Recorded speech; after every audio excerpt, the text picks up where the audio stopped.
E aí, pessoal, tudo bem? Então vamos lá ao tema da semana, racionalidade científica. PET 1, semana 2, segundo ano. Copérnico e a teoria heliocêntrica. No século XVI, o cônico Copérnico propõe a teoria heliocêntrica, certo? Em substituição ao modelo geocêntrico da astronomia ptolomaica. Então, sua hipótese, porém, ela não causa, na época, o impacto que provocará no século seguinte a divulgação do mesmo modelo feita por Galileu, que, inclusive, ele foi obrigado pelas autoridades eclesiásticas a se retratar, sob a pena de ser condenado à morte. Então, as reações contra Galileu partem principalmente dos adeptos da escolástica. Inclusive, a escolástica, nessa época, encontrava-se numa situação complicada, de uma situação decadente. E refletem, dentro desse contexto, o temor daqueles que pertencem à antiga ordem, a aristocracia e o clero, com ela comprometido, e que não querem a destruição da hierarquia vigente. Tá certo? É o que nós vamos comentar. Que mudanças, então, são essas?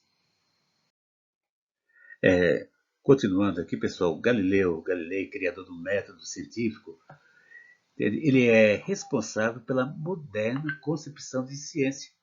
Então, sua contribuição teórica teve como resultado o que a reformulação de duas novas ciências, quais seriam a astronomia e a física, completamente diferentes da tradição grega.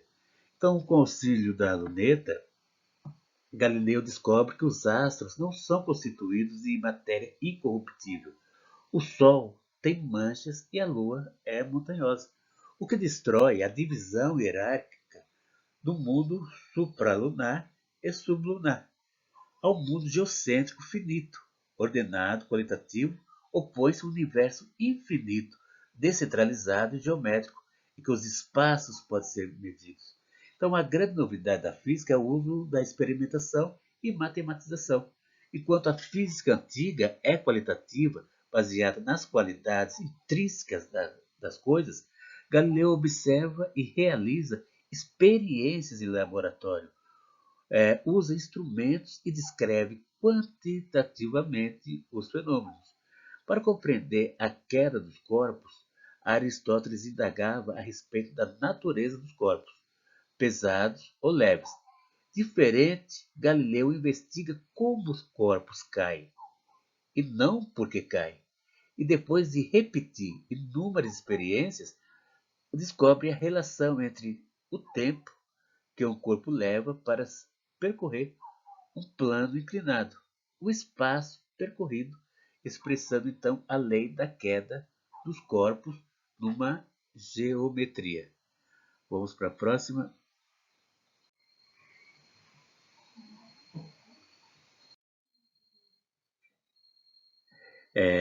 A expansão da ciência. O método científico mostrou-se fecundo, não cessando de ampliar o âmbito de sua aplicação.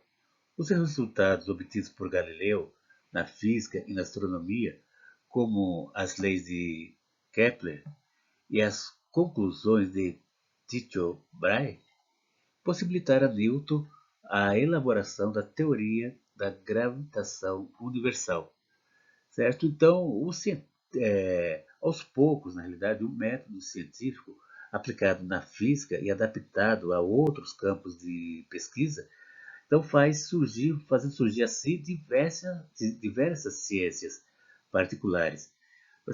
No século XVIII, Lavoisier torna a química uma ciência de medidas precisas.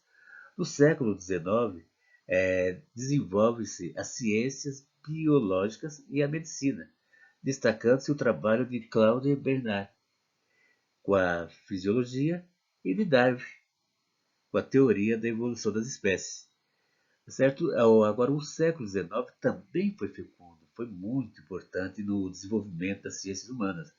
Na primeira parte, já nos referimos às experiências em laboratórios feitas pelos primeiros psicólogos. A economia, que desde o século anterior se iniciara com Adam Smith e também com David Ricardo, adquire novos contornos com Karl Marx. Por outro lado, a sociologia surge com o filósofo francês Auguste Comte, fundador do positivismo. Segundo essa corrente filosófica, a humanidade teria passado por estádios sucessivos, tanto teológicos como metafísicos, até chegar ao ponto superior do processo, aí no caso caracterizado por conhecimento positivo ou científico. Então, o positivismo é responsável pela tradição de forte valorização da ciência. O cientificismo, enfatizando seu poder em conhecer a realidade e agir sobre ela, e sua influência sobre as ciências humanas, determinou que a tendência naturalista, que pretende, na medida do possível, aplicar também nelas o método das ciências da natureza. Continuando, agora, no final do século XIX, início do século XX, várias descobertas colocam em questão os valores da ciência clássica moderna. As geometrias não euclidianas, entre as quais as desenvolvidas pelo russo Lobachevsky e pelo alemão Riemann, parte de pressupostos diferentes. Entende? Vocês depois a gente vai conversar nas questões dessa semana, em relação a esse ponto aí de pressupostos, tá certo? Mas voltando aqui, parte de pressupostos diferentes daqueles estabelecidos milenarmente pela geometria plana de Euclides. Mesmo sem invalidar a geometria euclidiana, os novos modelos colocam em questão o critério de evidência até então aceito.